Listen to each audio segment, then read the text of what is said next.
The Galactic Council's emergency session had been called for the third time this cycle, and Ambassador Zekthor of the Centaurian Collective was growing increasingly agitated.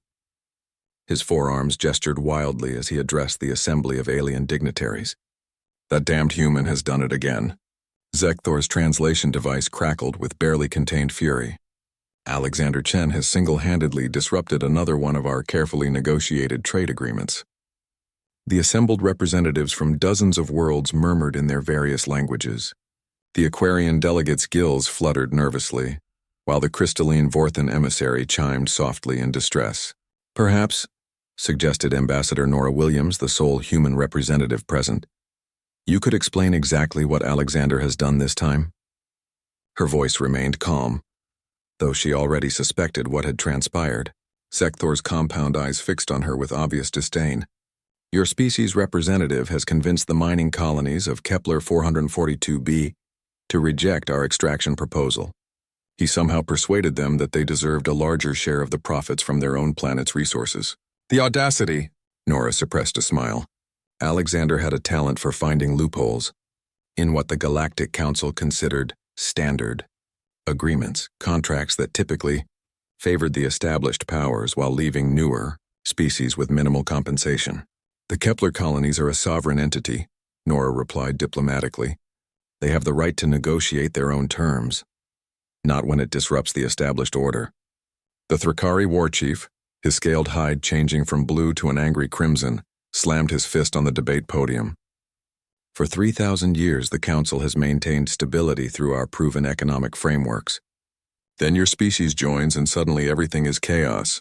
What they called chaos, Nora knew, was simply fairness, something Alexander had an uncanny ability to introduce into situations where it had never existed before. The view screen at the front of the assembly hall flickered to life, showing a transmission from Kepler 442b.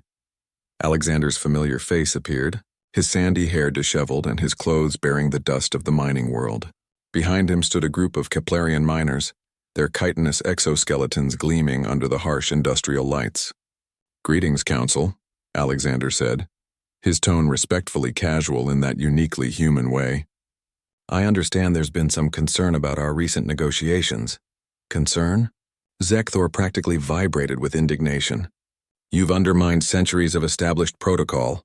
Alexander shrugged, a gesture that somehow managed to convey both acknowledgement and complete indifference to the ambassador's outrage.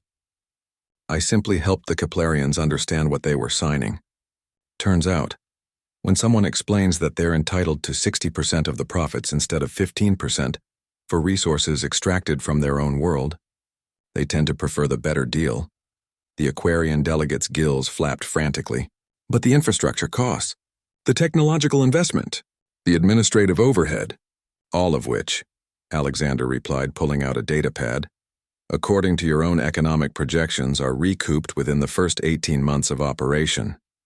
The remaining 8.5 years of the contract were pure profit for the Council cartels." Silence fell across the assembly. That information wasn't supposed to be public knowledge. "How did you," Zekthor began, "access public records, cross-referenced with shipping manifests, adjusted for standard Council accounting practices," Alexander said matter-of-factly. "It's all there if you know where to look. Humans are good at pattern recognition." The Vorthan emissary's crystalline form pulsed with what Nora recognized as grudging admiration. "This human's analytical capabilities are impressive." "Impressive?" The Thrakari war chief's scales had shifted to a deeper red. "It's disruptive. Destructive. Our entire economic system depends on these established relationships." "Your economic system," Alexander said, his voice hardening slightly, "depends on keeping people ignorant of their options. That's not stability, that's exploitation." Nora watched the faces around the chamber. Some showed anger, others frustration, but she caught glimpses of something else. Curiosity, perhaps even hope, especially from the representatives of smaller worlds. "The Keplerian deal isn't an anomaly," Alexander continued. "I've reviewed 43 similar contracts across 17 systems. The pattern is consistent. Resource-rich worlds with developing civilizations are systematically undercompensated for their contributions to galactic trade." "That's the natural order," Zekthor protested. Established civilizations provide expertise, technology, infrastructure, at a fair price, Alexander interrupted. Which isn't what's happening here. You're charging premium rates for services while paying subsistence wages for resources. It's a system designed to perpetuate inequality. The chamber erupted in competing voices. Some delegates shouted in support of the traditional system, while others began asking pointed questions about their own world's agreements. Nora stood, and gradually the chaos subsided. The human approach, she said carefully, is to seek mutually beneficial arrangements. We believe that prosperity shared is prosperity multiplied. Naive idealism, scoffed the Thrakari. Proven economics, Alexander countered. Every world that's renegotiated their contracts under fair terms has seen increased productivity, improved relations, and enhanced long-term stability. The Keplerian mines are already exceeding projected output by 30%. Because they're motivated, added Kilnara, the Keplerian chief who had remained silent until now. For the first time, we're working for our future, not just surviving for today. The implications rippled through the assembly. If Alexander's approach was generating better results, this human, Zekthor said slowly, is dangerous to everything we've built. This human, Nora replied, standing a little straighter, is what we've always been. Problem solvers who refuse to accept that's how it's always been done as sufficient justification for injustice. Alexander grinned from the view screen. Besides, I'm just getting started. I've got meetings scheduled with 12 more systems next month.